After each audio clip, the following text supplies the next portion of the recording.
this week on Socratic Cinema. What did you say? Trapping. Yeah. That's drugs, right? Yeah, Okay, that's drugs. cool. Oh, it's Pride Month. Yeah, Happy it's Pride Month. Month. Let's get a little bit more ceremony than just, hey, happy Pride I'm Month, trying to guys. normalize it, Charlie. It's a month to be prideful. It's in the name.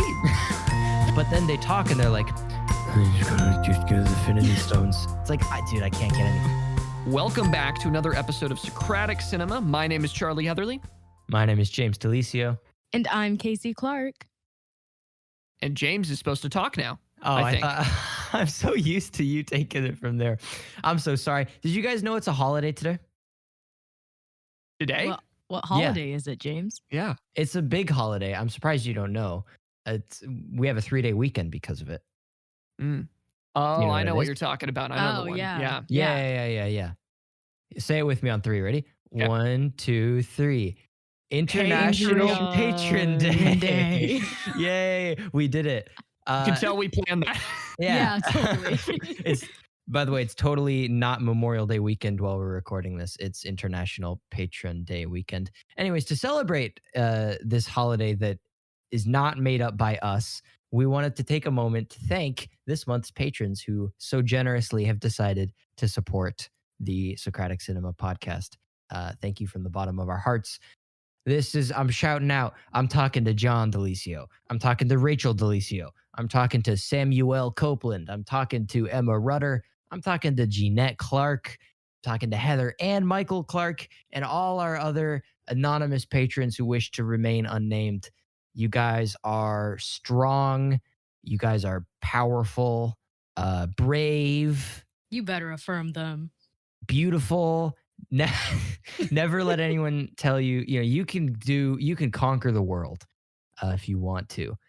And we can't thank you enough for your continued support of the show. Really means a lot to us, really helps us to keep making the show and do bigger and cooler things with it.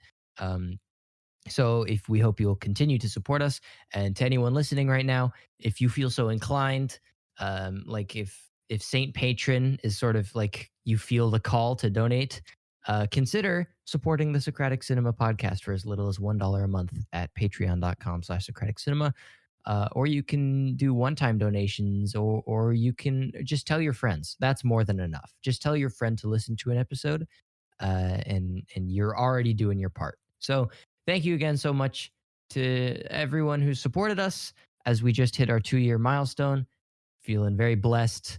And now let's get into the show. What are we watching today, guys, gals, and pals?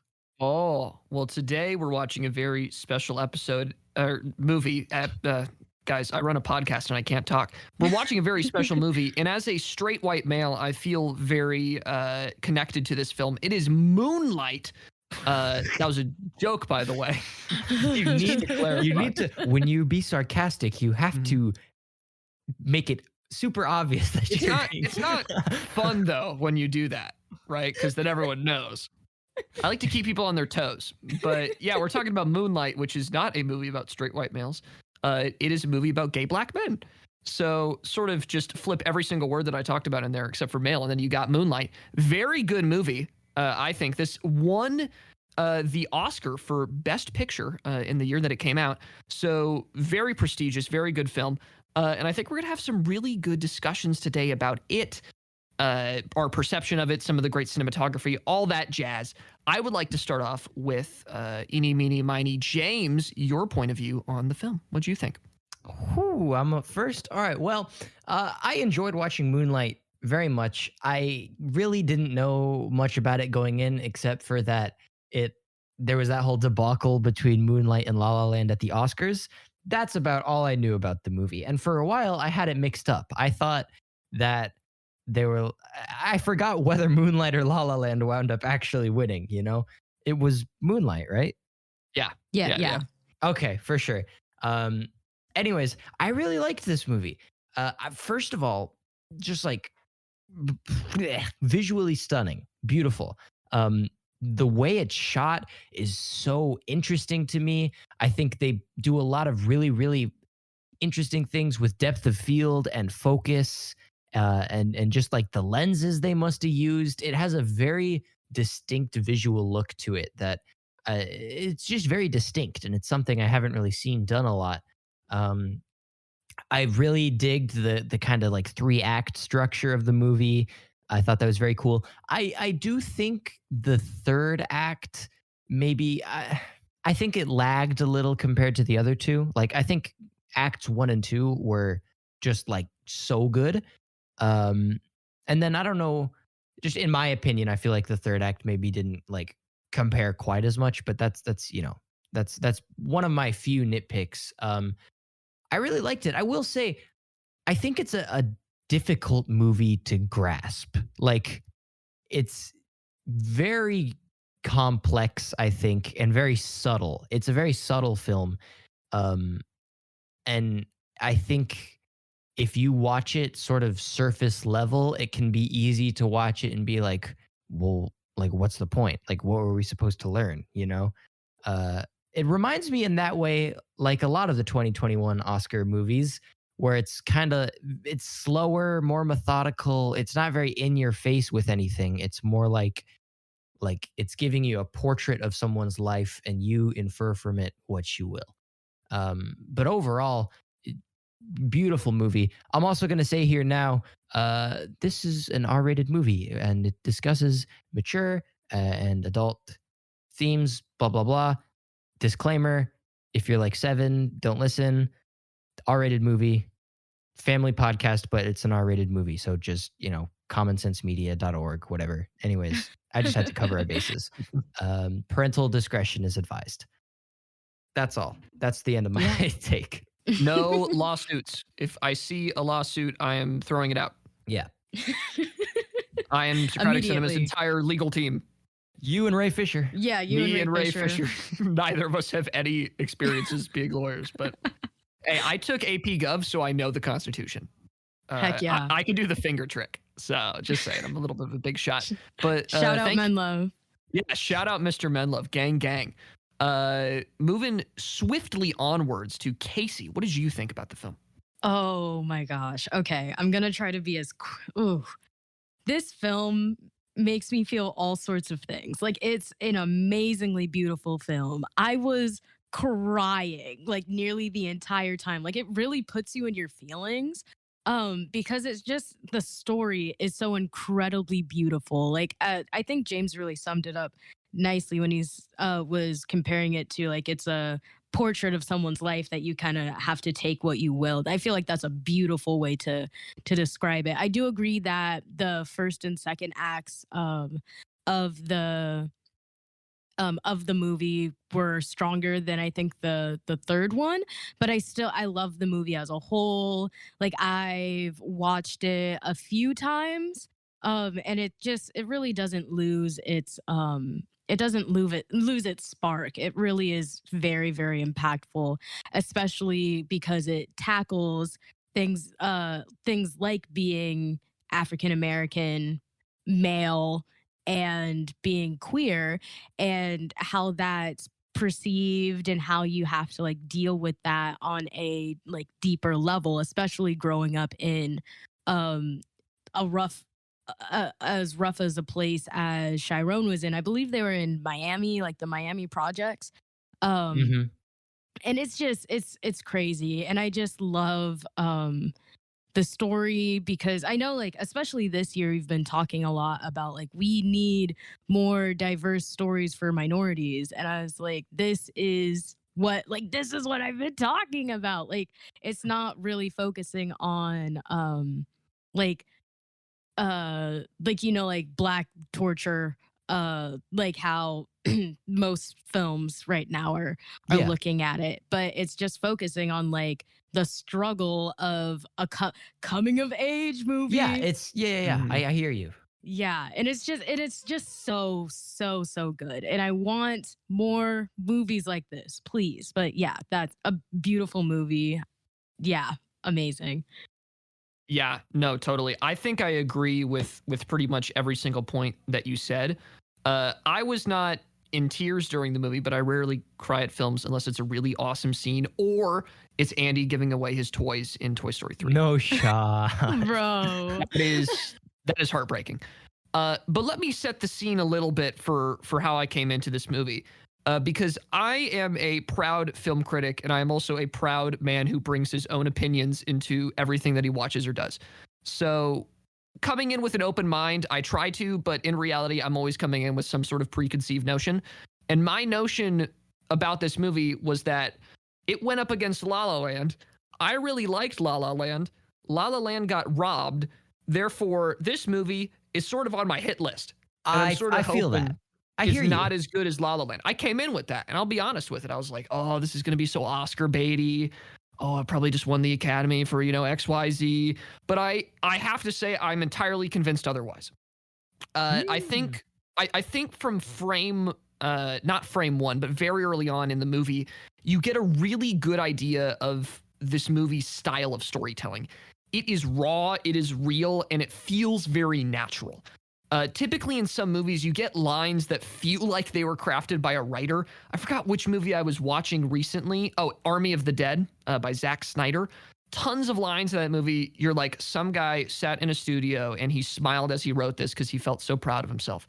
But every single line of dialogue, every single cut, every single shot, all feels natural and like it's inside this world of Chiron and his life. And really, it just feels, like James said, a portrait of somebody.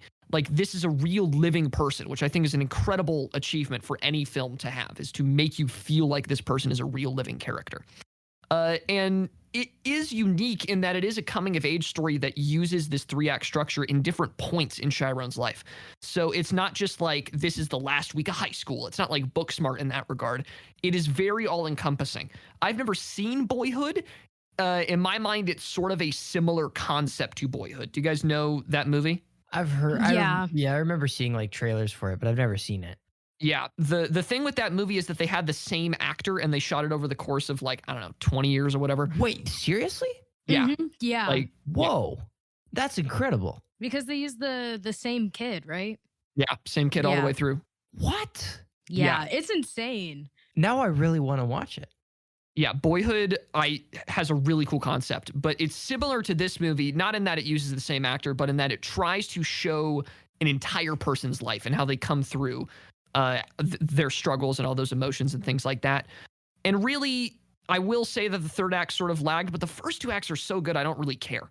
Like, never have I felt as a person. I'm very like pacifistic when it comes to like legitimately fighting people. Like I'll talk a big game and then I won't, I'll be joking essentially. Yeah. But like I've never wanted to see someone get hit with a chair more than Yes. when Chiron smacked that guy across the back. I was Terrell. like jumping up. Yeah, Terrell, Mhm. he deserves Mhm. the worst. That man's awful. So that felt Absolutely great. nothing. Deserves nothing. Yeah, not a single thing. No But- crumbs. Like, I think this movie also shows that people can be justified for negative actions in regards like that. That's a very small point of the film, but that's just, something that scene I think did very well for me. But overall, incredible movie. I think very good. Definitely Best Picture worthy. I do want to have a discussion further about the La La Land versus Moonlight debate, but I think that we save that for the very, very end as a sidebar because there's a lot more to talk about with this movie than just it in the context of that like dramatic real life it moment. would be a disservice to this movie to only talk about it to compare it to La La Land because they're like Yeah. they're just so different. And like I think that's something you got to be careful of with movies. It's like, well, was it better than X, Y, Z? It's like, well, now we can't think about this movie on its own. Like now it's forever tied to X, Y, Z, and that's Mhm. not good. Also, yeah, Terrell, just that was so satisfying. That Mhm. was the most satisfying thing possibly ever. I'm really interested. So there's a lot to talk about here. We can talk about color. We can talk about cinematography, like the way it's shot. We can talk about just like the story, the characters. There's a lot to dive into. I'm very intrigued by the character of Kevin. Yes. Because in the first act, you're like, wow, okay, well, this is cool. Like, not everyone hates Chiron. Like, he has a friend, he has a little buddy, Kevin. And then in Act 2, you're like, oh, I it was funny. This film set up expectations so well for me because I remember seeing Chiron standing at the top of the school, like just knowing as soon as he walks out, he's about to get bullied. And I was like, man, I wish Kevin were here right now. And then 5 seconds later, Kevin walks in. But then, like, and they share this intimate moment on the beach, and then Kevin, is peer pressured into beating up Chiron, and you're kind of like unsure about how to feel about him. And then in the third act, he comes back, and they're together again. So it's like, did Kevin redeem himself? I guess is my question. I'm very conflicted about him. No. I mean, like, Mm. yeah, I think that you should forgive him for his actions. And like, if we're talking about him as a person, then yes, I would not hold grudges for that long. But that's a really bad thing that he did. Yeah. Like Yeah. to be that vulnerable with a person and then beat them up and destroy them for that vulnerable moment that they shared. I mean, it wasn't specifically that one, but just the fact that everyone thought or knew that Chiron was gay. And it's like just beating a man for the secret he just said to you. Like, it awful. Very, very clearly did the wrong thing. Yeah. But I mean, I don't know if the reconciliation at the end was necessarily, enough to redeem Kevin in my eyes. But Did he ever apologize? I don't. Yeah, he apologized did? over the phone when he first called Chiron. Oh, okay, cool. Because I must have missed that then. Yeah. That's a wimp move to apologize over the phone for that. Yeah. For bullying somebody. Yeah. You'd say For that face beating- to face when you give him the chef special, man. Like, what are we talking about? Dude, I want to Yeah, try the chef yeah. special. That looked good. Nah, that looked good. He Binging with was Babish chefing that. episode.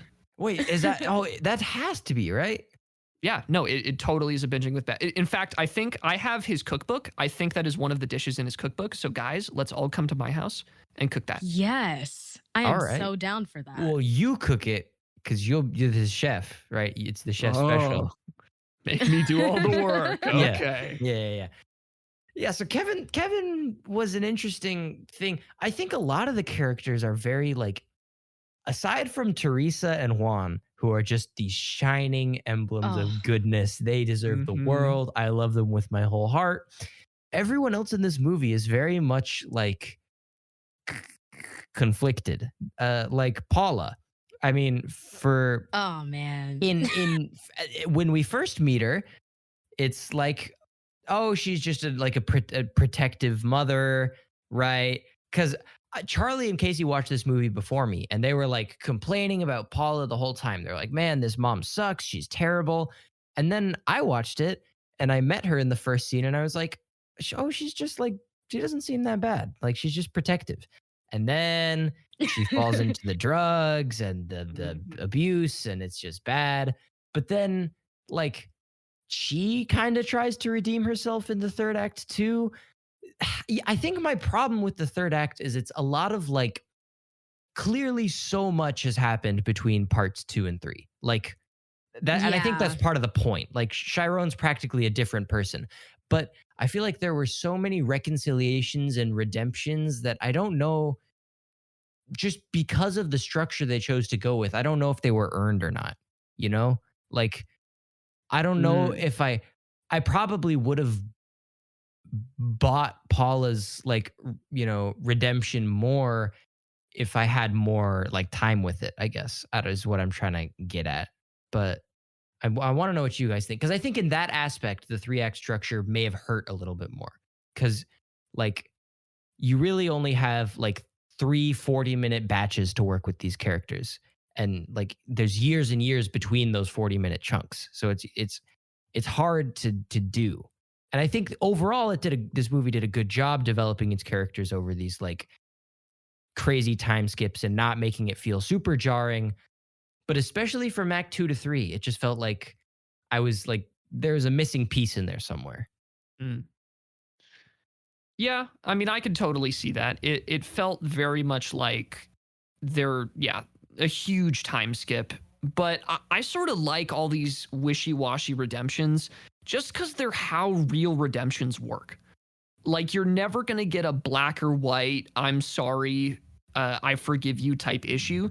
That stuff with the mother felt very much like it was lifted out of somebody from either the director or writer or whoever, like their own life.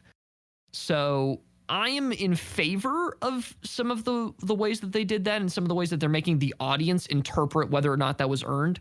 But I also agree with you in that I would have liked to see a smaller time skip to a point where I could more easily get Chiron's progress into the person that he was in Act 3. Yeah, I think for me personally, like I understood how Chiron got to who he was in Act 3. Do I like it? Absolutely not. Like very much like the reaction of Kevin being like, "What did you say? Trapping?" Yeah. But That's the drugs, right? yeah, Okay, that's cool. drugs. And you can see that in his car he has the same like crown thing on his dashboard that Juan did. Sorry, had to do it to him.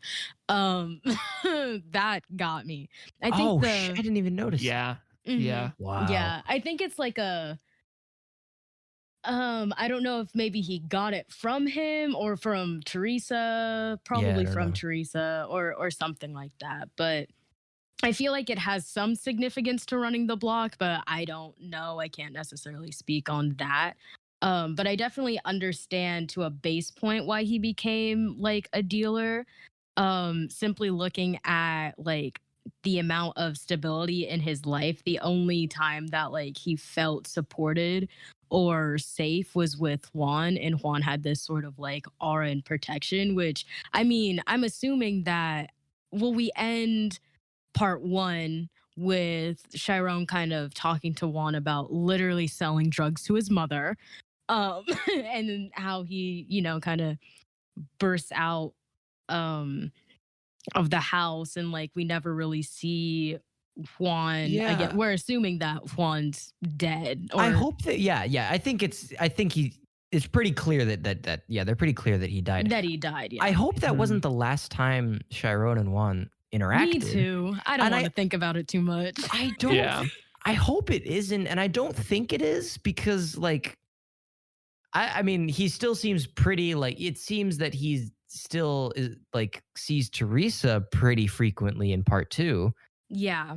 So I would assume not maybe, but yeah, Juan was such a wonderful character and such a like a good like influence in Chiron's life that it really did like make me sad to only have him in Act 1. Cuz I mean, Yeah.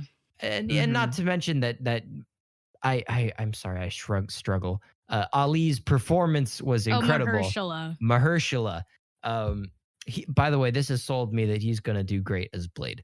Oh, Very he excited. Yes. is insanely good. Yeah. He ate fully. He did not. Yeah, he did it really.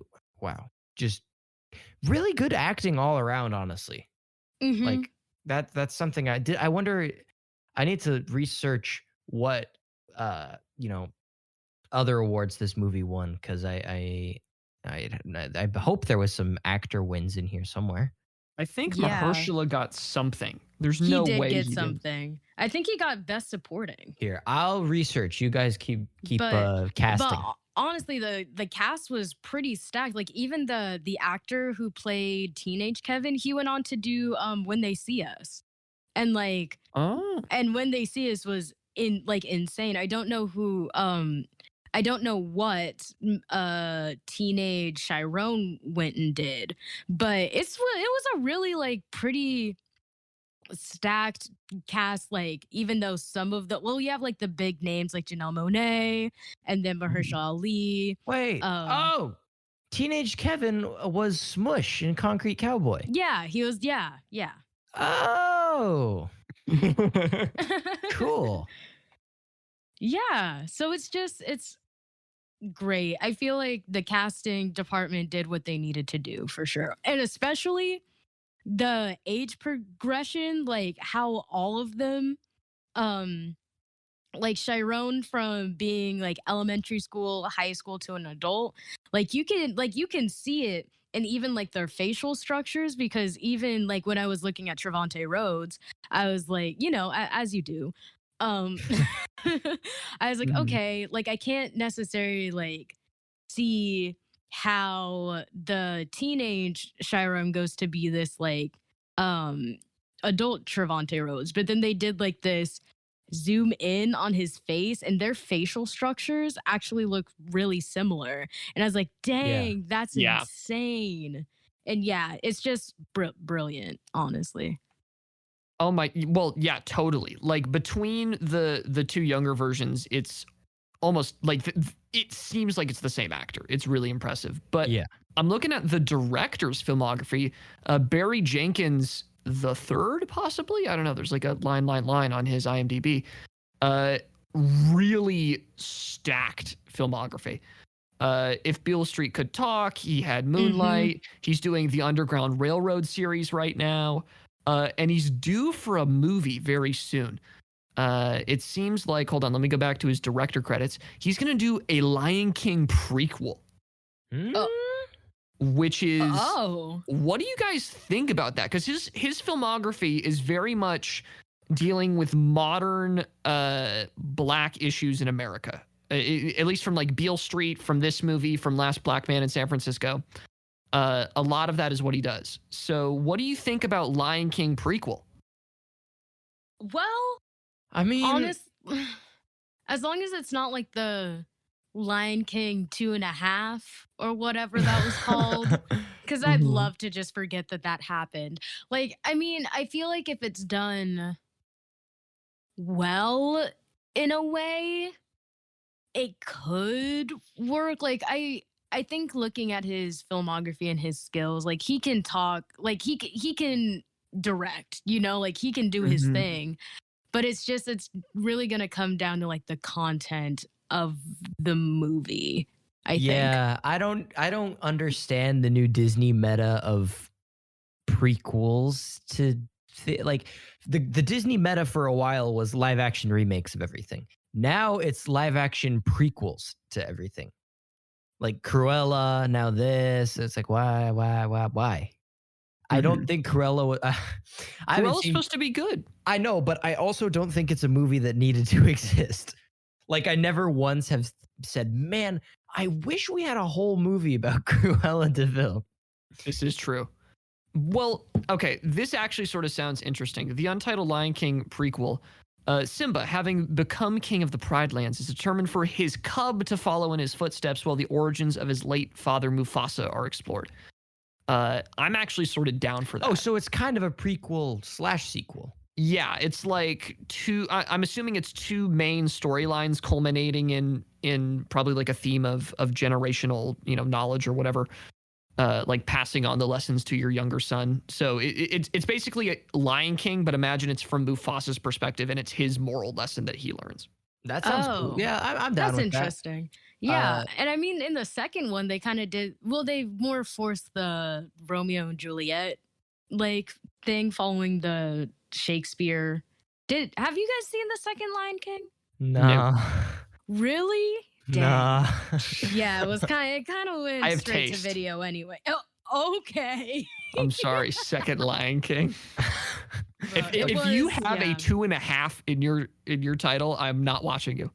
It's just not happening. Well, the 2.5 one is like the it's That all was about like Timon Pumbaa and and Timon. Yeah. Pumbaa. Oh, We don't Uh, talk still. about that I one. do want to circle back. It won Best Picture. Moonlight did.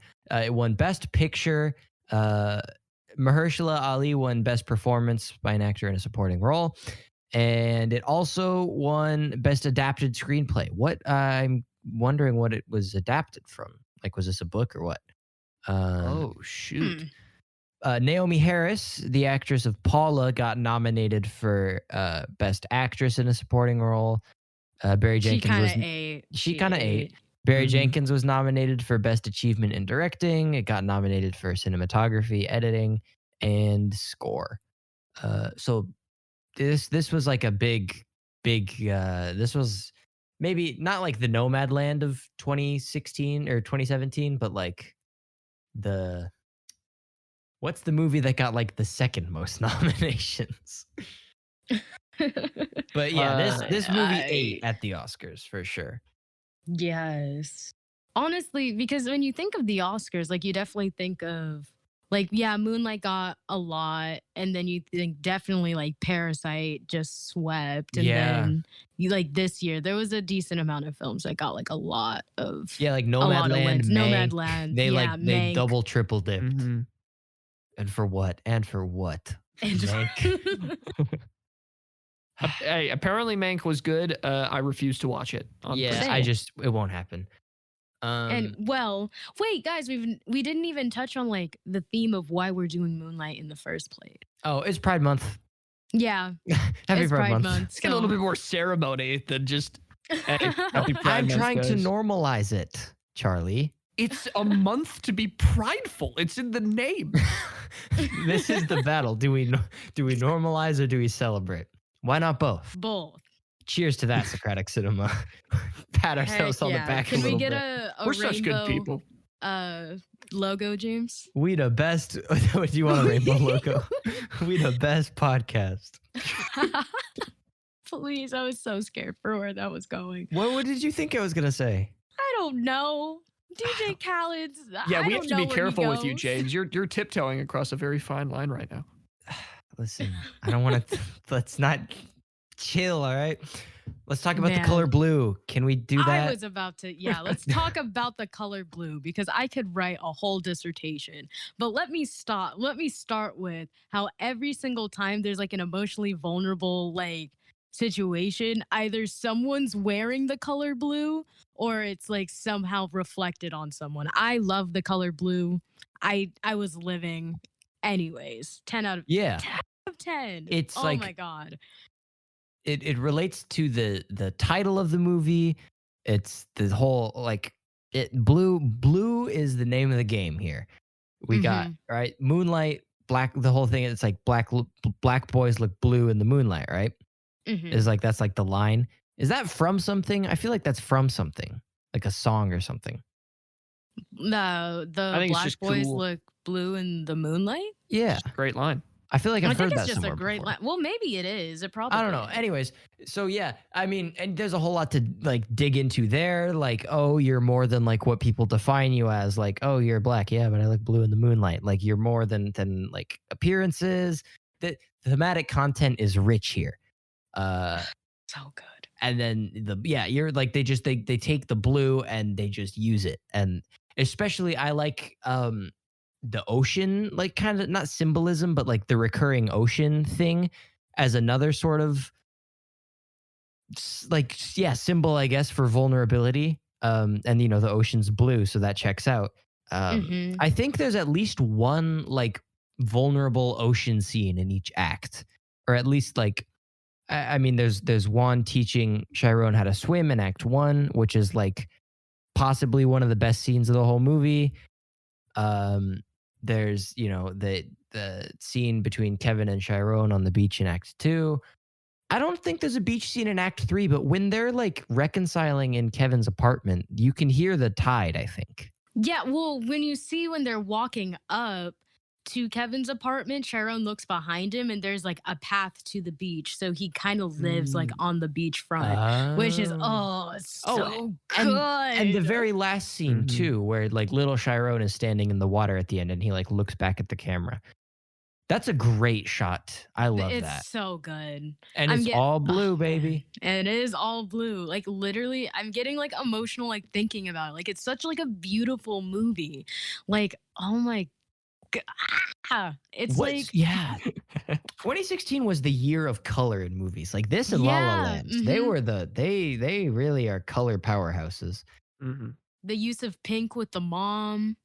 Yeah, that was very like distinctive. And even that light that flickers between the acts. Like it starts blue and then before Act 3 it like turns red. And it's like, Chiron is not the same vulnerable Chiron that he was learning to become in Act 2 anymore. Yep. And even like in Act 3, right? So second half of Act 2, like going in through the end of it, lots like Chiron starting to sort of come into his own identity, and there's lots of blue, and it's like good. That's a good thing. And then, what happens at the end of Act 2 happens, and his, trust is broken. And for like a lot of Act 3, there's like no blue. It's a lot of reds, a lot of warm tones as we see like black, right? The new Chiron. Mhm. So it's just sort of like color reinforces story, I guess. And it's really, really well done. Oh my So, God. yeah. Wait, guys, I'm so stupid. I thought Chiron was spelled like Shyrone. So I've been looking at this guy named Chiron, and I'm like, who's Chiron? That's how you spell Chiron. Isn't I'm Chiron I watched with subtitles, so that wasn't a problem. Yeah. Isn't Wow. Chiron the guy from Harry Potter? Percy Jackson. Yeah.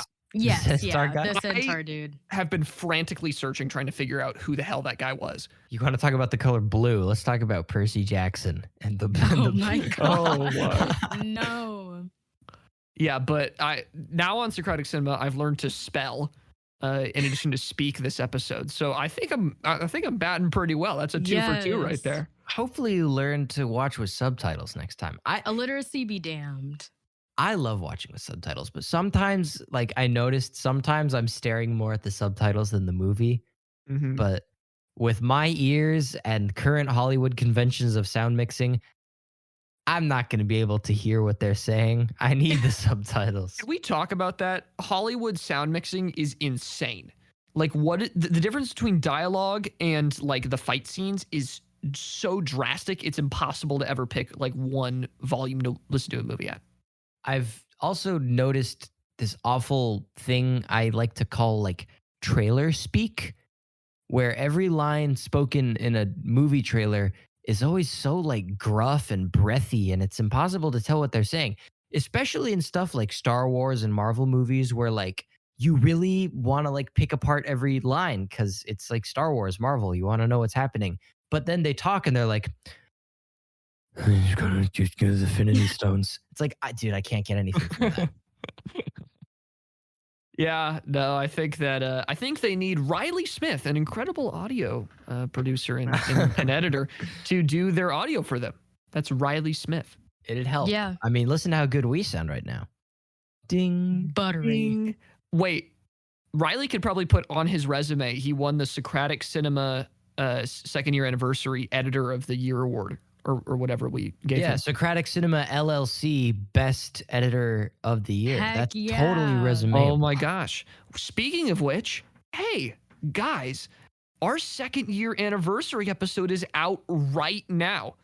This very second. You need to watch it because we reveal our faces in it. And it's also a really Yeah. fun award show. It's like the Oscars, but better. Yeah, So- you get to see my ugly mug. It's really fun. It's a fun episode. I'm really proud of it. Yeah, So I think go, it turned out super well. Yes. go check it out. And we're all if you dressed haven't. up. So if that's Yeah. not convincing enough. Yeah, we're also wearing ties in Yeah. case just the rest of it wasn't an allure. So you can now draw fan art of us, and we will look at it on the show. I would love to see some fan art Yes. of myself, Y'all, what do you think this preferably on a is? golden throne with a crown, if you can do that, and then like a cool scar across my eye. Just The ego's getting to his head already. I know. You win one award and all of The a sudden. YouTuber mentality. Hey, listen. But you have to find out which one. So go watch it. yeah, exactly. Ooh. Ooh. Dude, James, Casey's coming for your throat when it comes to being better at the spiels. This is crazy. I'm Heck willing yeah. to let it. Competition. I'm willing to let it happen. I don't care. Did this deserve Best Picture over La La Land? I'm bringing us back for one big Oof. debate right here. Ooh, This is the one. We've been dancing around it. Is it better than La La Land? good pun. That was a good pun. Wait, what? We've been dancing Dancing around it. Yeah, La La Land's a movie about dancing. Oh, see when you said dancing around, I was gonna go for Dancing in the Moonlight. Oh my God, the layers are insane. Yeah. Pun not intended, but then intended after. So, was it better than La La Land? Someone give me a yes or no and defend your answer. Yes. Yes. Oh wait, no. Was this movie better than La La Land? No. Oh. La La Land's better. Okay, defend it. Okay, so I think that on a cinematographic level, if we're talking about cinematography, I invented a word there. I'm so I was going to passionate. say, can you define cinematographic? Yeah, well, if you're as educated in films as I am, But if we're talking about cinematography, I think both films are very close. But to me, La La Land has such incredibly creative sequences that it's really hard for me to ignore just how inventive that movie is. And to me, both of them also give a really good snapshot of what real relationships can be like. In La La Land, you have what is meant to be this idealistic Hollywood romantic relationship sort of fall apart and fizzle out. And you get to see the real side of that. In this movie, we've talked about how realistic and good it is. So they're similar movies in that regard. But to me, I just sort of like La La Land's creativity and its uniqueness. And I'm also a big fan of musicals, so the song, the dancing, the costuming, all that is great in La La Land. And for me, wins it over compared to Moonlight. So that's my take. Yeah, I framed this question. I'm not trying to I'm not making a point here because I don't want to yet.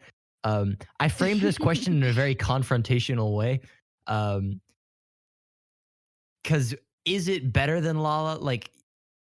Trying to objectively say whether it's better or not versus trying to say whether you think it's better or not are different, Oh, yeah. No way you could tell objectively whether it's better or not. It is personal for each of us. I would like to clarify that. Subjective only. Mm-hmm. Kasey. So Kasey, explain. Yeah. Okay. I think it's better than La La Land, but of course we already went over. I love La La Land. You can go and watch our episode on me just vomiting dance for Yeah. for 30 minutes. But I feel like Moonlight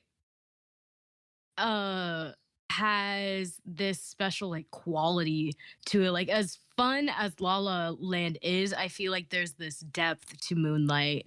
Where La La Land carries this fun story and also this complex story.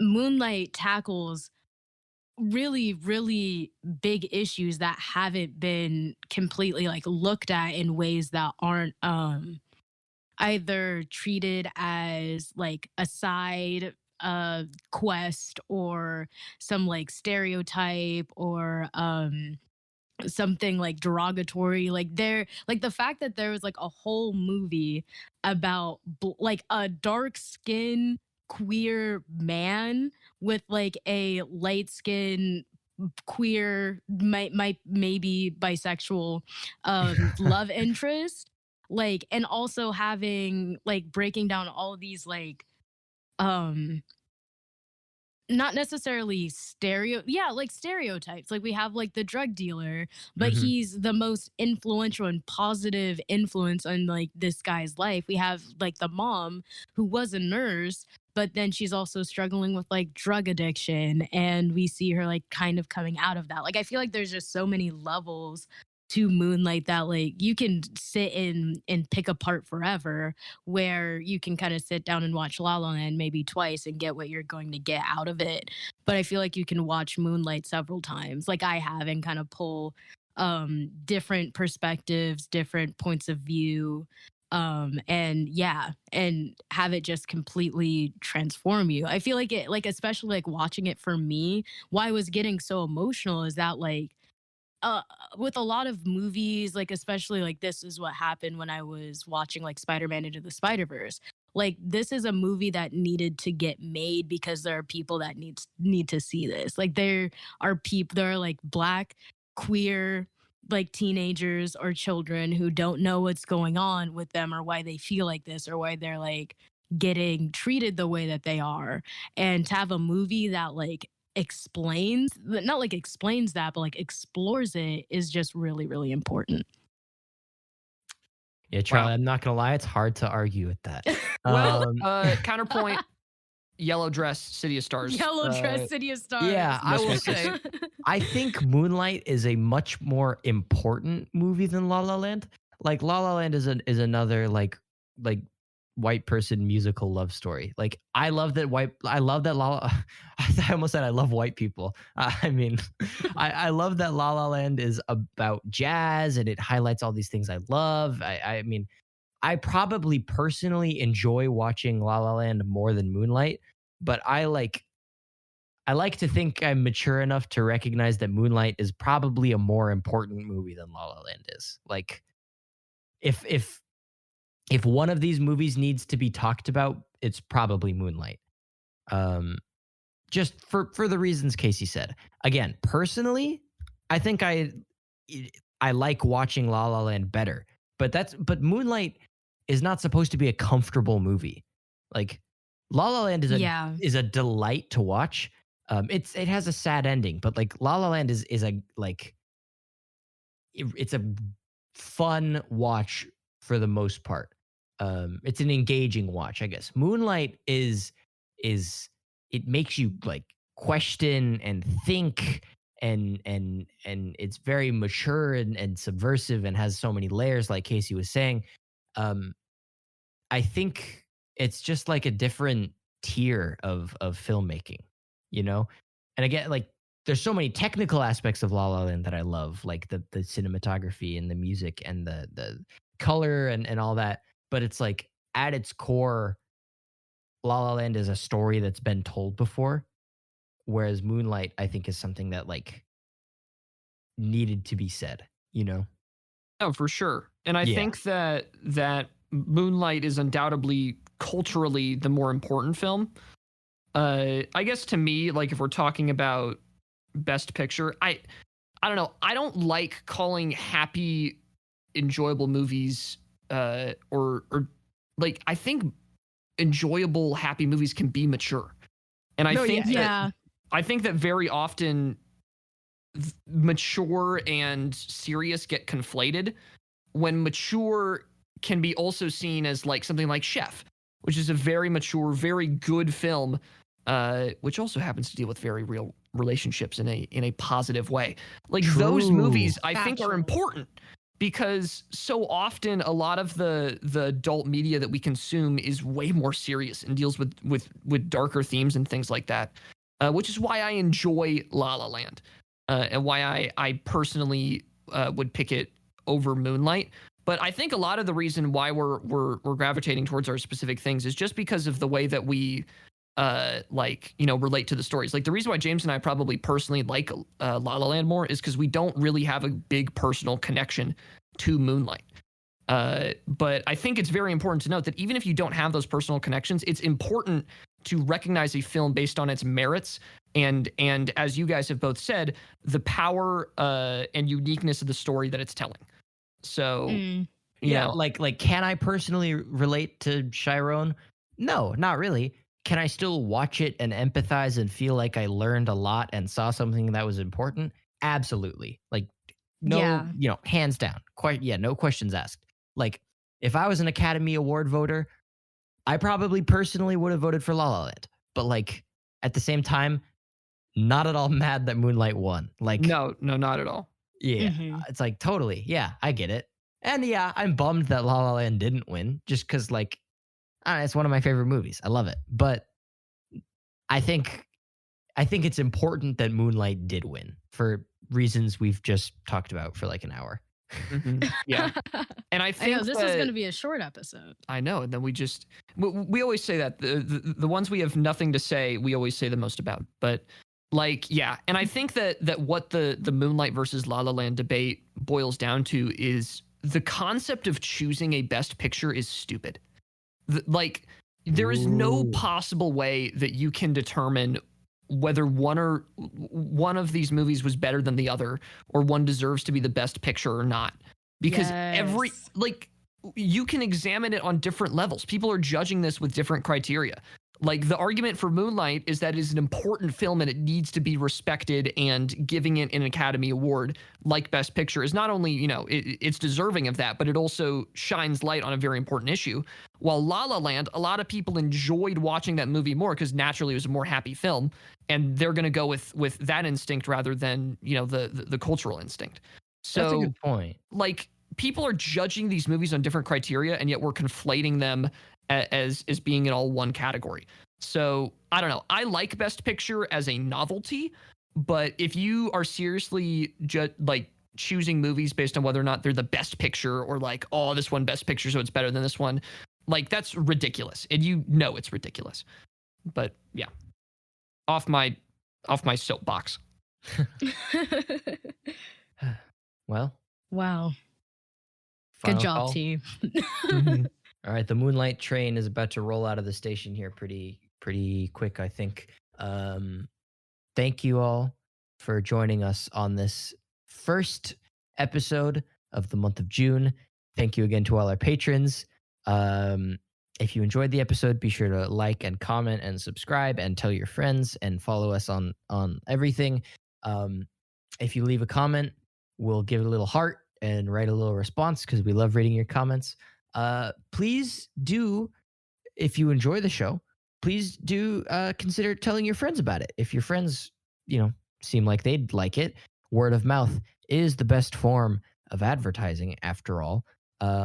So yeah, if you like the show, maybe send it to a colleague and say, hey, I was thinking of you and I think you'd like this, because that would be a really nice thing for you to do for your friends.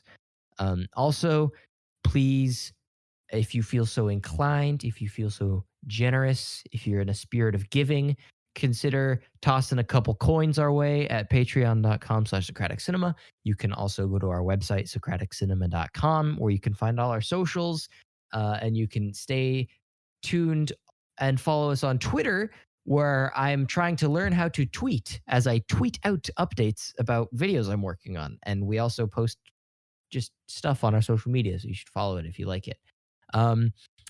I think that's pretty much all I've got. Thanks for 2 years, everyone. And here's to 2 more, at least. Okay. Thank you very much for listening. I hope you have a wonderful rest of your day. And go pet a dog. We've been Socratic Cinema. Ladies and gentlemen, adios. Adios. Bye-bye. Adios.